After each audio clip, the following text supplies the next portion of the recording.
ಇವತ್ತು ಏನು ನಮ್ಮ MG ರೋಡ್ ಇದೆ, ಆ MG ರೋಡಲ್ಲಿ ಏನು ಬೀದಿ ದೀಪಗಳಿದೆ,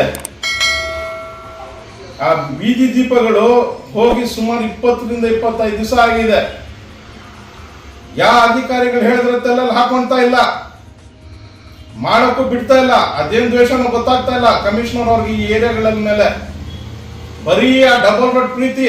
ಯಾಕಂದ್ರೆ ಅಲ್ಲಿ ನಮ್ಮ ಮಾಜಿ ಮಂತ್ರಿಗಳು ಬಂದು ಹೋಗ್ತಾ ಇರ್ತಾರಲ್ಲ, ನೋಡ್ಲಿ ಅಂತ ಅಲ್ಲಿ ಕೆಲಸ ಮಾಡ್ತಾರಷ್ಟೇ. ಬೇರೆ ಕಡೆ ಏನು ಕೆಲಸ ನಡೀತಾ ಇಲ್ಲ. ಬೀದಿ ದೀಪಗಳು ಹೋಗಿ 25 ದಿವಸ ಆದ್ರೇನು ನಾನು ಸುಮಾರು ಸತಿ ಫೋನ್ ಮುಖಾಂತರ ಬಾಬು ಅವ್ರಿಗೆ ತಿಳಿಸಿದ್ದೀನಿ.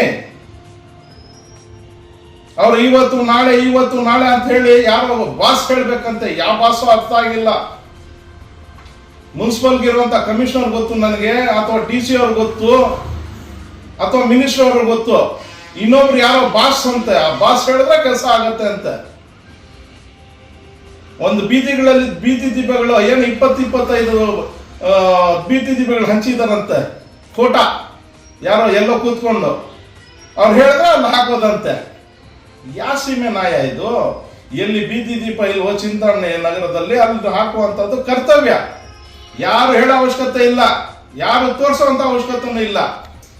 ಯಾರು ಹೇಳೋದು ಎಲ್ಲ ಕೂತ್ಕೊಂಡು ಅವ್ರು ಮಾಡೋದು. ಎಷ್ಟು ದಿವಸ ಇವೆಲ್ಲ ನಡೆಯುತ್ತೆ? ಅಟ್ಲೀಸ್ಟ್ ಕಣ್ಣುಗಳು ಕಾಣಿಸಲ್ವಾ? MG ರೋಡ್ ಮೇನ್ ರೋಡ್ ಅಲ್ಲಿ ಬೀದಿ ದೀಪಗಳು ಹೋಗಿದೆ ಅಂತ ಹೇಳಿದ್ರೆ ನಿಮ್ಗೆ ಅರ್ಥ ಆಗಲ್ಲ ಅಂತ ಹೇಳಿದ್ರೆ ನಿಮ್ ತಲೆಗಳಲ್ಲಿ ಏನೈತೆ ಅಂತ.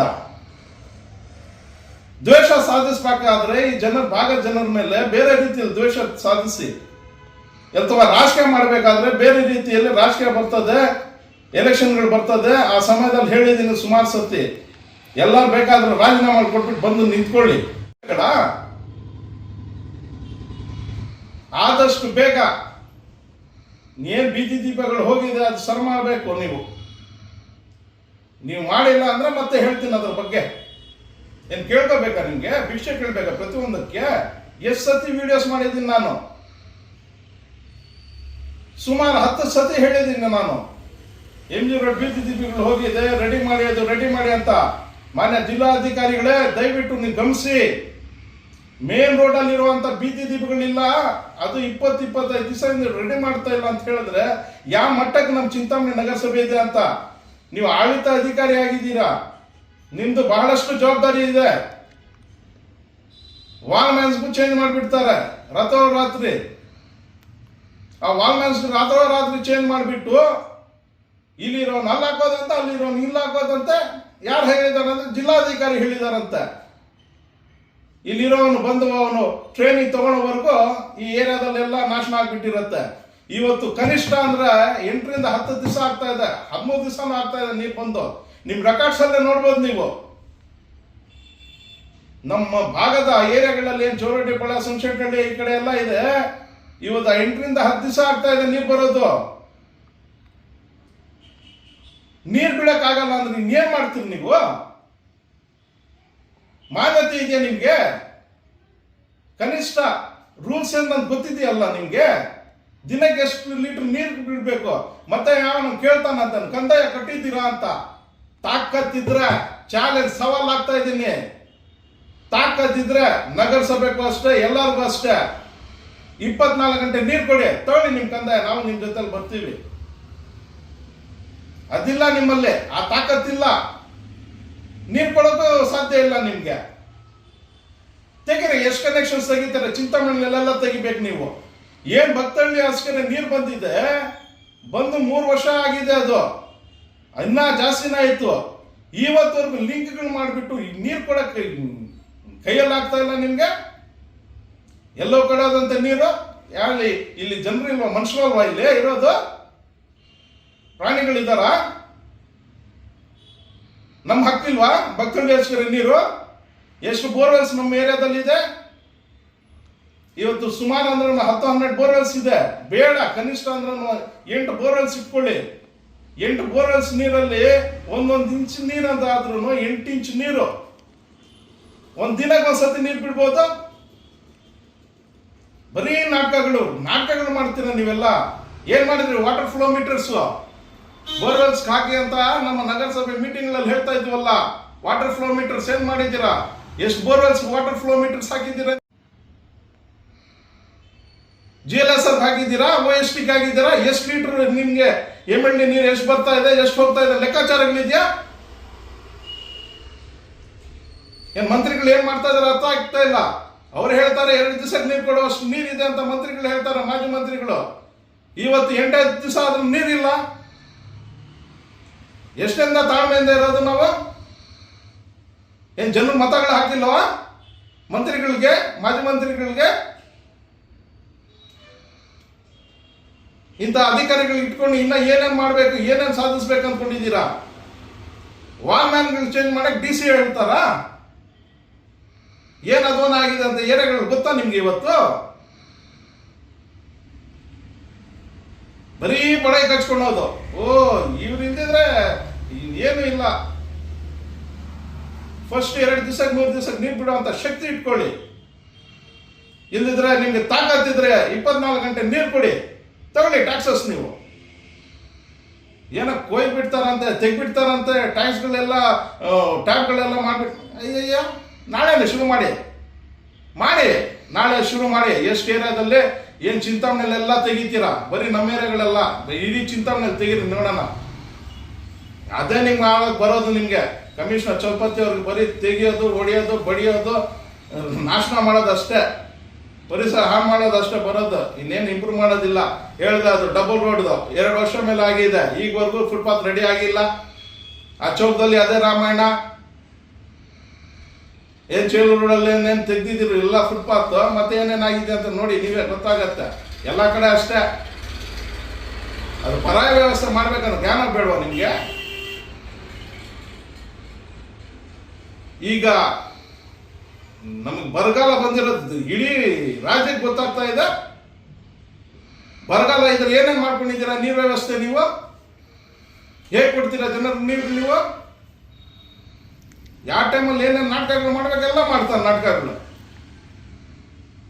ಯಾರು ಸುಳ್ಳು ಯಾರು ಸತ್ಯ ಹೇಳ್ತಾರೋ ಗೊತ್ತಾಗ್ತಲ್ಲ. ಮಾನ್ಯ ಮಾಜಿ ಮಂತ್ರಿಗಳು ಹೇಳ್ತಾರೆ 2 ದಿವಸಕ್ಕೆ ನೀರು ಕೊಡ್ಬೋದು ಅಂತ. ಇವ್ರು ಹೇಳ್ತಾರೆ ನಮ್ಮಲ್ಲಿ ನೀರಿಲ್ಲ ಅಂತ. ಯಾರು ನಂಬೋದು ನಾವು?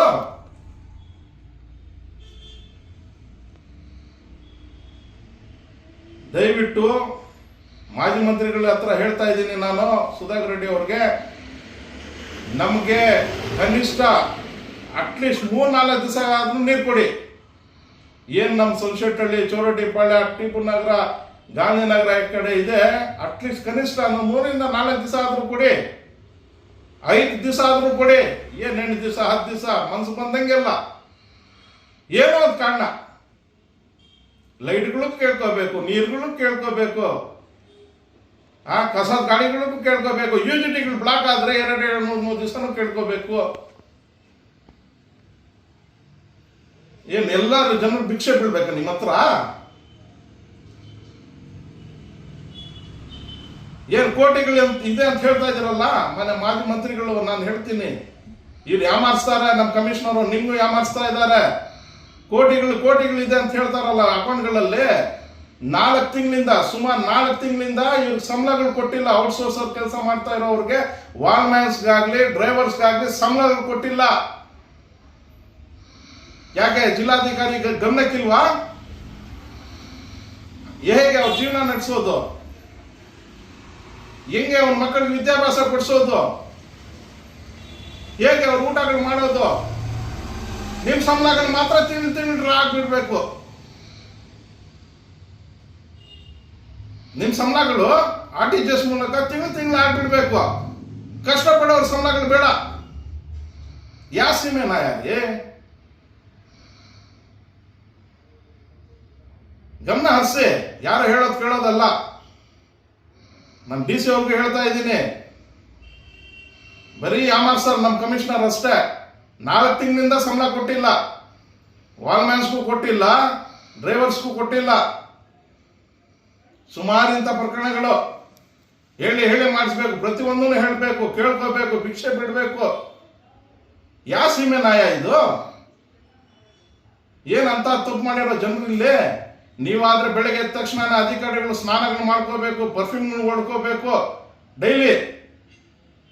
ಇಲ್ಲಿ ಈ ಜನರು ಸ್ನಾನಗಳು ಮಾಡಬಾರ್ದು, ಒಳ್ಳೆ ಬಟ್ಟೆಗಳು ಹಾಕಬಾರ್ದು, ಚೆನ್ನಾಗಿ ಓಡಾಡಬಾರ್ದು, ಅವ್ರ ಮಕ್ಕಳಿಗೆ ಸ್ನಾನಗಳು ಮಾಡಬಾರ್ದು.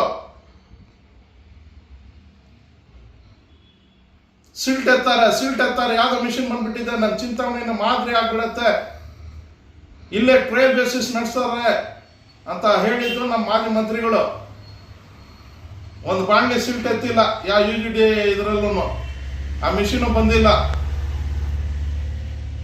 ಪದೇ ಬ್ಲಾಕ್ ಆಗ್ತಾ ಇದೆ ಅಂತ ಹೇಳಿದ್ರೆ ಸಿಲ್ಟ್ಗಳು ತುಂಬ್ಕೊಂಡ್ಬಿಟ್ಟಿದೆ, ಎತ್ತಿಲ್ಲ, ಹೇಳಿದ್ರೆ ಮಾಡಲ್ಲ ಕೆಲಸಗಳು. ಇನ್ಯಾವ ಭಾಷೆಗಳು ಹೇಳ್ಬೇಕಂತ ಅರ್ಥ ಆಗ್ತಾ ಇಲ್ಲ. ನಮ್ಮ ಏರಿಯಾಗಳಲ್ಲಿ ನೀವು ಏನಾನ ನೀರು ಕರೆಕ್ಟಾಗಿ ನೀರು ಬಿಡದೆ ಇದ್ರೆ ಮುಂದಿನ ದಿನಗಳಲ್ಲಿ ಏನು ನನ್ನ ಕುತ್ತಿಗೆಗೆ ಬಿಂದಿಗೆಗಳು ಹಾಕೊಂಡು ನಿಮ್ಮ ಆಫೀಸ್ ನಗರಸಭೆ ಆಫೀಸ್ ಬಂದು ಕೂತ್ಕೊಳ್ಳೋದಂತ ಸತ್ಯ. ಯಾರು ಹೇಳ್ತಾರಂತ ಪಾಪ ಕೇಸ್ಗಳು ಹಾಕ್ಬಿಡ್ತಾರಂತ. ಇನ್ನೊಂದು ನೋಡೋಣ ನಿಮ್ಮ ಕೇಸ್ಗಳು, ಅರೆಸ್ಟ್ಗಳು, ಈ ಗುಡ್ಡು ಬೆದರಿಕೆಗಳೆಲ್ಲ ಯಾವ್ದು ಹಾಕ್ಬೇಕು ಅವ್ರಿಗೆ ಹಾಕ್ಬೇಕಷ್ಟೇ. ಯಾರು ಭಯ ಪಡೋನಿಲ್ಲ.